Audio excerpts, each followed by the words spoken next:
Commander Vrek stared at the incident report on his datapad, and then he stared at it some more because surely the universe was not about to ruin his perfectly boring Tuesday afternoon with this nonsense. The words glowed back at him with all the enthusiasm of a cosmic middle finger. Uranothorside power grid, modifications. Section 7. Engineering Bay 12. Suspect, human female. Maya Torres, human. Of course it was a human. Vrek had been station security commander for exactly 8 cycles, and in those 8 cycles, he had dealt with precisely 0 humans. He had watched them from afar like one might observe a particularly energetic species of tropical bird.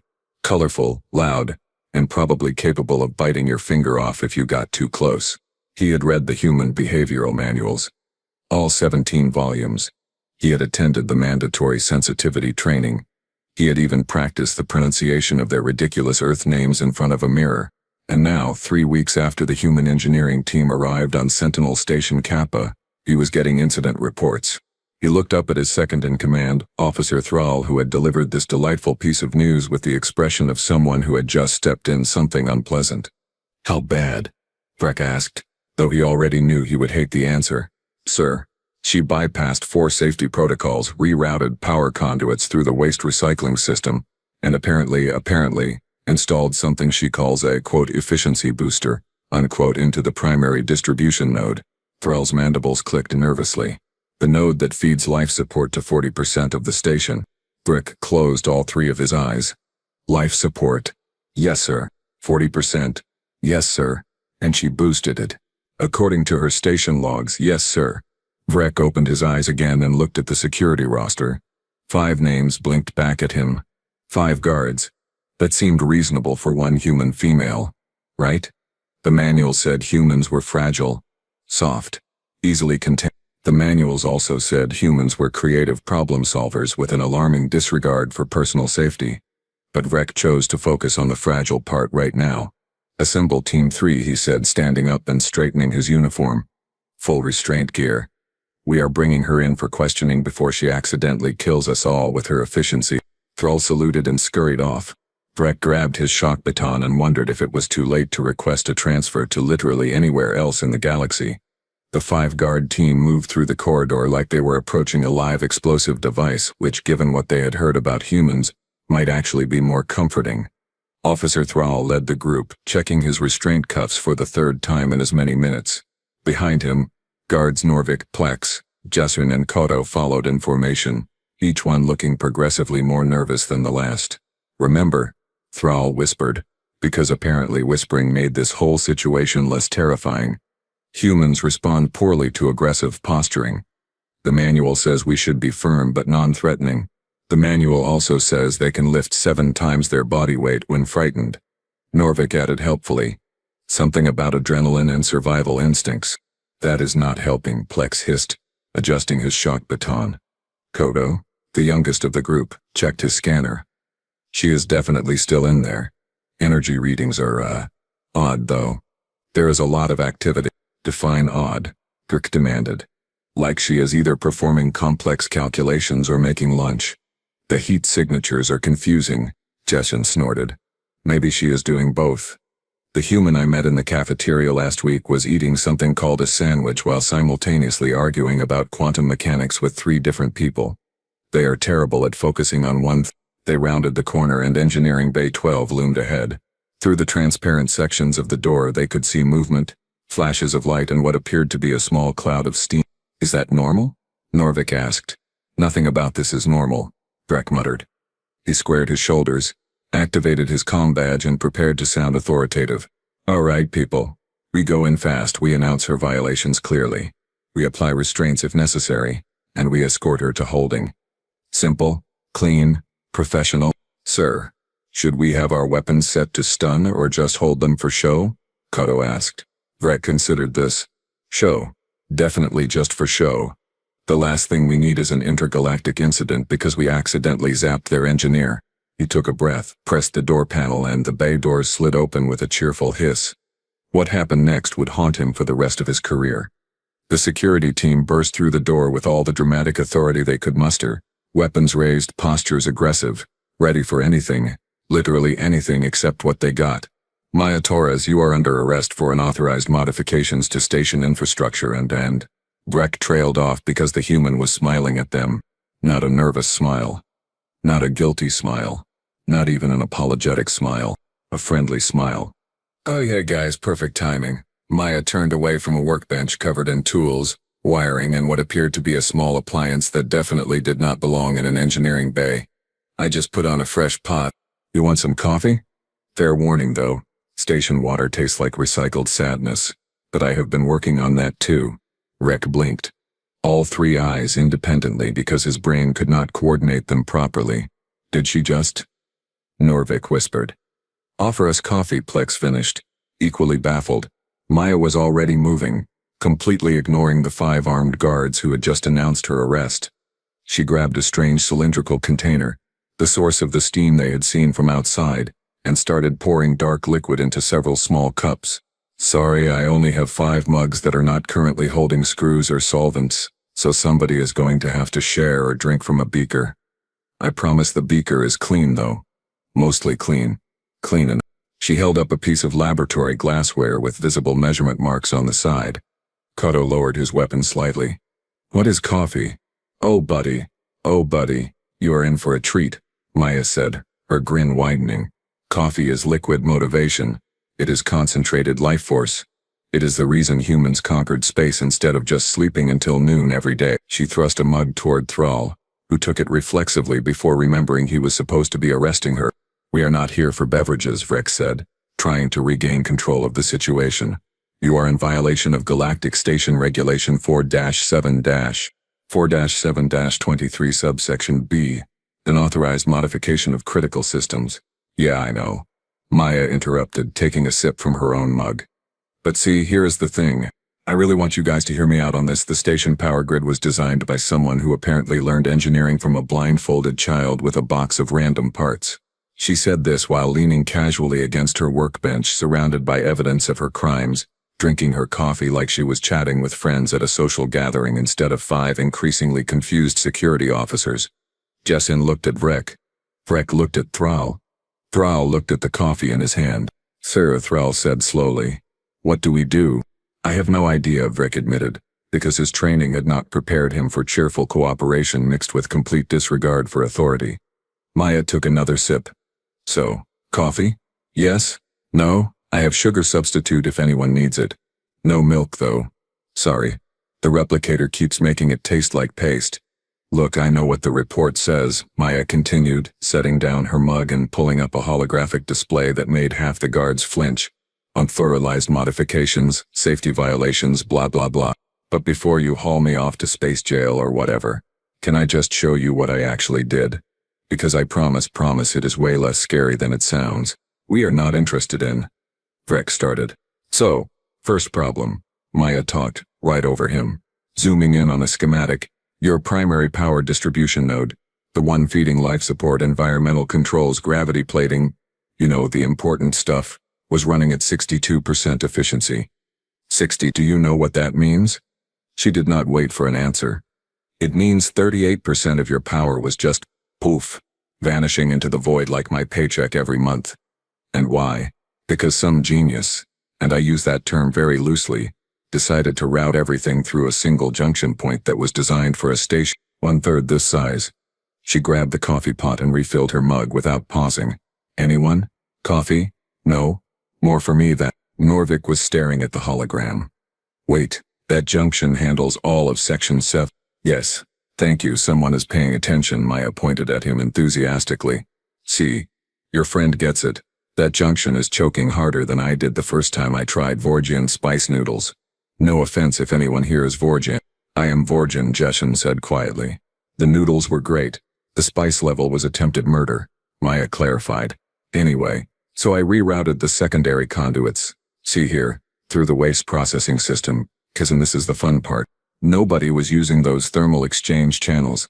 They were just sitting there empty, doing nothing, like my dating life back on Earth. Plex had somehow ended up holding a mug of coffee. He could not remember accepting it, but there it was, warm in his hands. He took a small sip. His eyes widened. This is amazing, he whispered. Right? Maya beamed at him. You say a thermal exchange channels. I ran new power lines through them, installed buffer nodes at every third junction. See right here, she zoomed in further, and then I added the efficiency booster, which is really just a load balancer with a fancy name, but it sounds cooler. And now your power distribution is running at 94% efficiency. Rick felt a headache forming behind his primary eye. You bypassed 4 safety protocols. Outdated protocols designed for technology from like 50 years ago, yeah, Maya said, waving dismissively. Your safety systems were so old, they were basically safety suggestions. I upgraded those too. See, this is an automatic shutoff valve. And this? Redundant backup relay. And this beauty right here? Surge protector that actually works instead of just making sad beeping noises when things go wrong. She was pacing now, gesturing wildly with her coffee mug, and the guards had unconsciously formed a semicircle around the hologram, watching her presentation like students in a lecture hall. The waste recycling system, Thrall began, is completely unaffected, still running nominal. I checked it 6 times because I am not about to be the human who broke the space toilets. That is a reputation that follows you forever, Maya said. Plus I installed monitoring sensors that will alert maintenance if anything even thinks about going wrong. You are welcome, by the way. Kodo raised his hand like he was in class. Can I try the coffee? Vrek wanted to scream. Everyone stopped drinking the coffee, Vrek shouted, and was immediately horrified that he had to shout that sentence in the first place. 3 guards froze mid-sip. Thrall slowly lowered his mug with the expression of someone whose dreams had just been crushed. Maya looked genuinely offended.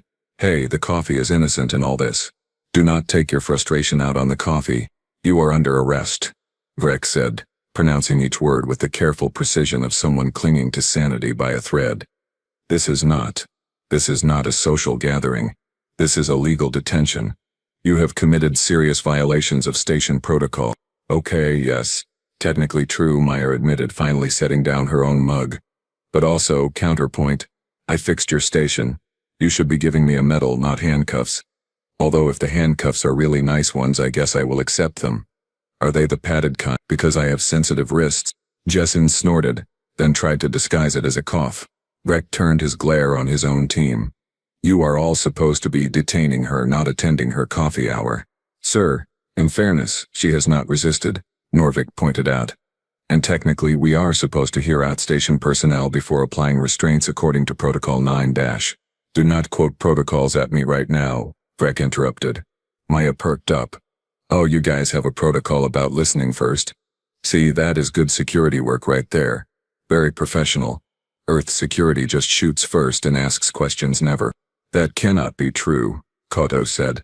You would be horrified by what is true, Maya replied cheerfully. Vrek pressed his fingers against his temples.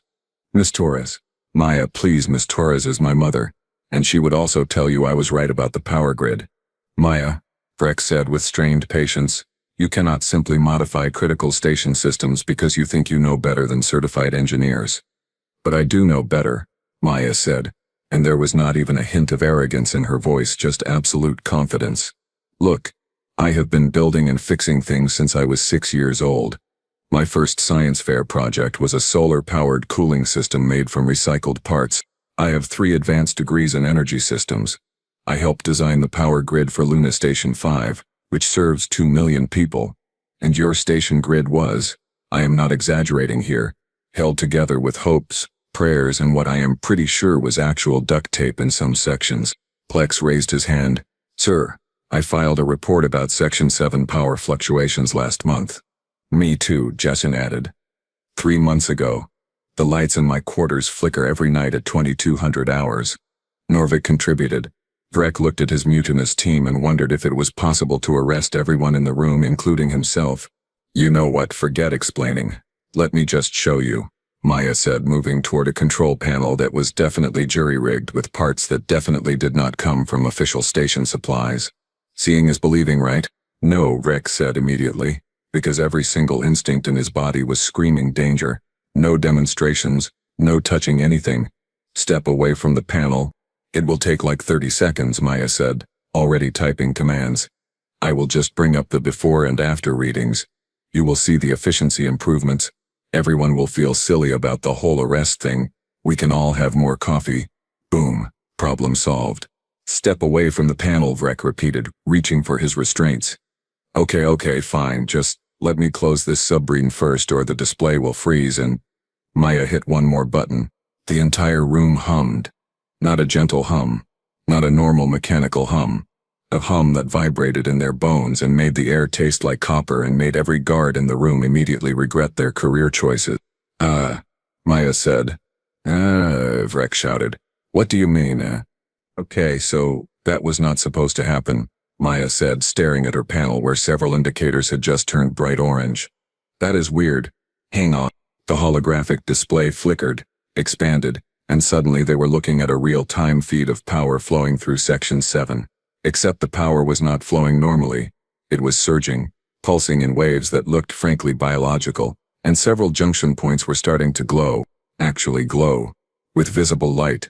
Were those supposed to do that? Thrall asked, his voice climbing an octave. Define supposed to, Maya said, typing frantically. Okay, I see the problem. When I initialized the display, it accidentally triggered a feedback loop in the buffer sequence, which is fine, totally fine, I can fix this. Accidentally? Kato backed toward the door. The humming got louder. The lights in the engineering base started flickering in rhythm with the power surges on the display. Somewhere in the distance, an alarm began wailing. Station-wide alert. Power fluctuation detected in Section 7. A calm automated voice announced. Engineering teams respond to your stations. Oh, that is not good, Jessen said. Everyone remain calm, Maya shouted over the noise which historically has never once helped anyone remain calm. I just need to resequence the load balancer and reinitialize the distribution matrix. One of the junction points on the display flared bright white. Norvik dropped his coffee mug. It shattered on the floor in slow motion, brown liquid spreading across the deck, plating like a tragic metaphor for this entire situation. My coffee, Plex yelled, devastated. Forget the coffee. We need to evacuate. Vrek grabbed Maya's arm. Now. I am not evacuating, I am fixing this. Maya shook him off and dove under her workbench, emerging with what looked like a handheld device covered in blinking lights and questionable wiring. If I can just bypass the primary node and force a manual reset.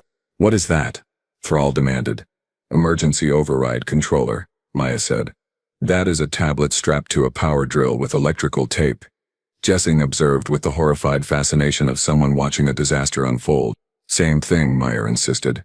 She pointed the device at a wall panel and Vrek realized with cold horror that she was going to. She pressed the trigger.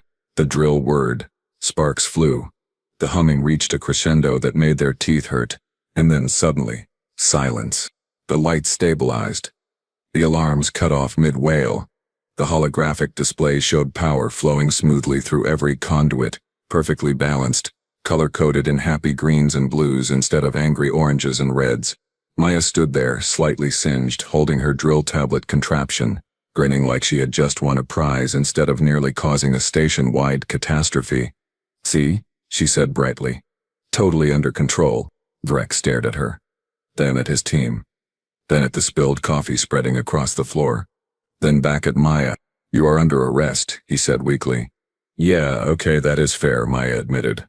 The door burst open for the second time that afternoon and Station Administrator Kelth stormed in with the energy of someone who had just run through 15 corridors expecting to find carnage and chaos. Instead, he found 5 security guards standing around a spilled coffee puddle. One human engineer holding a drill with a tablet taped to it, and the distinct smell of fresh brewing coffee hanging in the air. Report, Kelth demanded, his respiratory vents flaring. I have alarms screaming across 3 sections, reports of unauthorized power surges, and engineering teams preparing for a full-scale evacuation. What is happening? Everyone pointed at Maya. Maya waved. Hi, Administrator Kelth. Want some coffee? I should probably make a fresh pot since Norvik dropped his, and there is a tragic waste of perfectly good caffeine on the floor right now. Kelth's scales flushed purple, which Vrek had learned meant he was either about to yell or have a stroke, possibly both. You, Kelth said, pointing at Maya with one trembling finger. You are the human engineer who has been filing modification requests for 3 weeks straight. That is me, Maya confirmed cheerfully. And you are the administrator who has been rejecting them for 3 weeks straight, which is why we are in this situation. You went around proper channels, Kelth said. Proper channels were taking too long and your power grid was approximately 15 minutes away from a cascade failure, Maya said, and her tone shifted from cheerful to serious so fast it gave everyone whiplash. So yeah, I went around proper channels, because proper channels do not mean much when everyone is about to suffocate in the dark. 15 minutes? Thrall said. Sir, the fluctuations we reported were symptoms of a much bigger problem. Maya pulled up a new display, this one showing historical data. Look, see this degradation curve? Your primary junction has been slowly failing for months. Every power surge, every flicker, every weird hum, that was the system trying not to collapse. You were sitting on a ticking time bomb, and everyone was just filing reports and waiting for approvals while the countdown kept ticking. The room went very quiet. Kelth moved closer to the display, his earlier anger shifting to something that looked uncomfortably like concern. This data is accurate? I pulled it straight from your monitoring systems, Maya said. The ones that apparently nobody actually monitors. If that junction had failed, and it would have failed, probably sometime next week based on these projections, you would have lost life support, environmental controls and gravity to 40% of the station. Simultaneously. Do you know what happens when you lose gravity and habitation sections without warning? Chaos, Jessin whispered. Injuries, probably deaths. Definitely lawsuits, Maya continued. So, yeah, I broke some rules. I bypassed some protocols. I did not wait for 17 levels of approval and 6 committee meetings. I fixed the problem before it became a catastrophe. She crossed her arms. You can arrest me if you want, but the station is safe now and you are welcome, by the way. Kelth stared at the data for a long moment. Then he looked at Vrek. Inander, did you offer this woman coffee before attempting to arrest her? Sir, she offered us coffee. Vrek said tiredly. Of course she did, Kelth muttered. The official report filed by Commander Vrek that evening became the most downloaded document in Sentinel Station Kappa history within 48 hours. It included phrases like, quote, subject offered beverages during attempted arrest, unquote, and quote, demonstration resulted in minor power surge and catastrophic coffee spillage, unquote, and quote, modifications prevented station-wide systems failure that would have occurred within estimated 8 to 12 days. That last part was confirmed by 3 independent engineering teams who spent 2 days analyzing Maya's work and grudgingly admitted that not only had she been correct, but her fixes were actually better than what they would have designed given 6 months and a proper budget.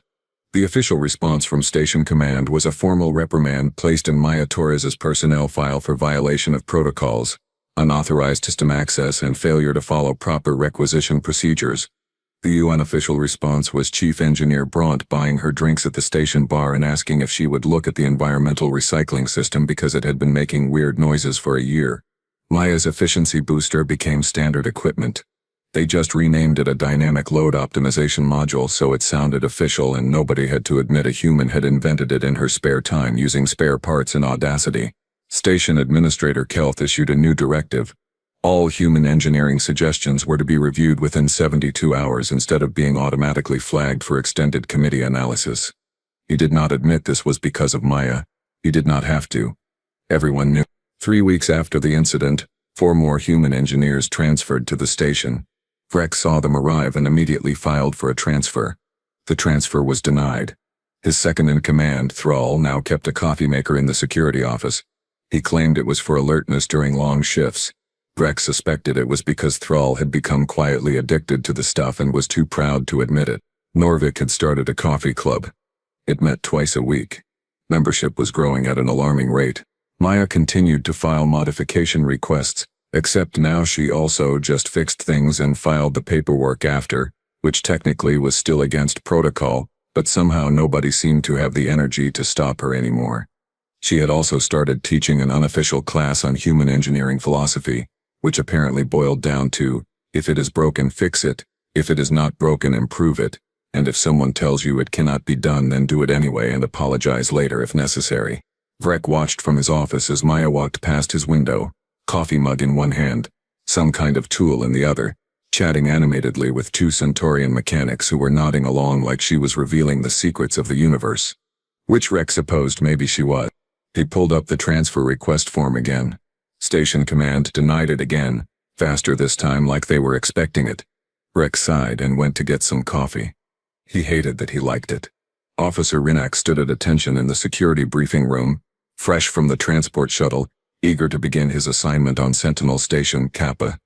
This was his first posting at a multi-species facility, and he was determined to make a good impression. Commander Vrek looked tired, more than tired.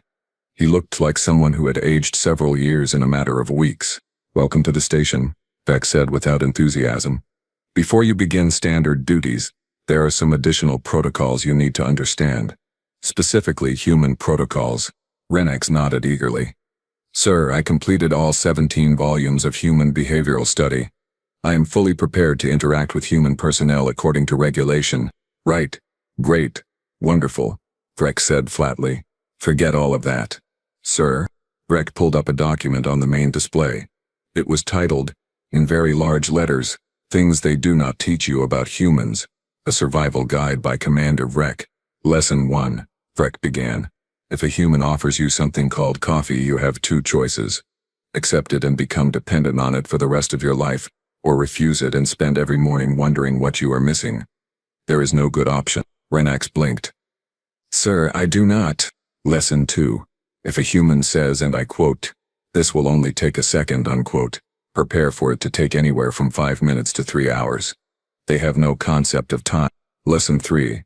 If a human says, quote, "Trust me," unquote, start writing your incident report early because you will need it later. Lesson 4.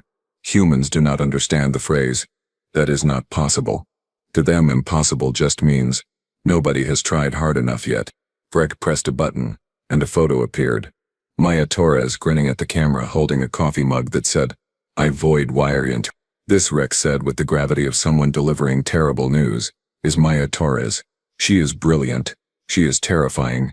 She has saved this station at least twice that we know of. If she offers to fix something for you, say yes, but also prepare yourself emotionally for whatever is about to happen. "She seems nice," Renax offered. "That is what makes her dangerous," Vrek said. A proximity alert chimed. Vrek glanced at his monitor and groaned. "She is rerouting power conduits in Section 12 again." Through the briefing room window across the corridor and down one level, Maya's workshop was visible. As if on cue, she appeared at her own window, saw them watching, and raised her coffee mug in a cheerful salute. Vrek did not salute back. "Welcome to the station, Officer Renax," he said wearily. "May whatever gods you believe in have mercy on your soul." In her workshop, Maya took a sip of her coffee, grinned, and got back to work. Somewhere in the station, something started humming. It was going to be a long day. Again.